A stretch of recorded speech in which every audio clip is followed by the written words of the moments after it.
Hello, I'm Dom from Dom Lawrence and Counselling. When we talk about self-care, it can mean lots of different things. But if we're talking from a counselling perspective, it's about how we use the counselling environment to look after ourselves.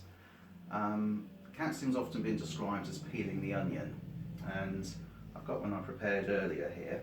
So if we're talking about the outer layer, so we take the skin off, that could be the things, that information that we openly share with anyone that asks us.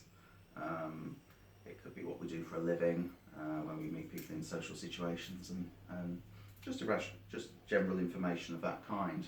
And then we might go with the next layer, which could be information shared socially and in work situations, like details of our family and what we do at the weekends, and just general social information of that kind. I'm struggling with my onion here.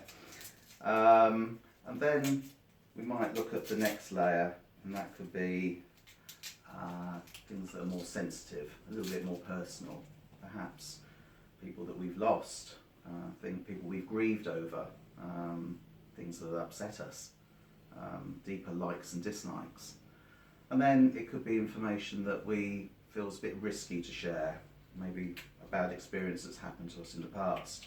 We'll take off the next layer, and it's more to do with perhaps a trauma or something that's bothered us for years. So we wouldn't share that with everybody, but we could with a counsellor if it was a safe and confidential space to do so. And then there's private information.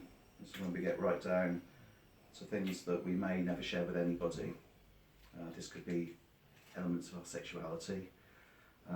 It could be we suffered some kind of psychological or physical abuse in the past and never shared that with anybody, not even our partner.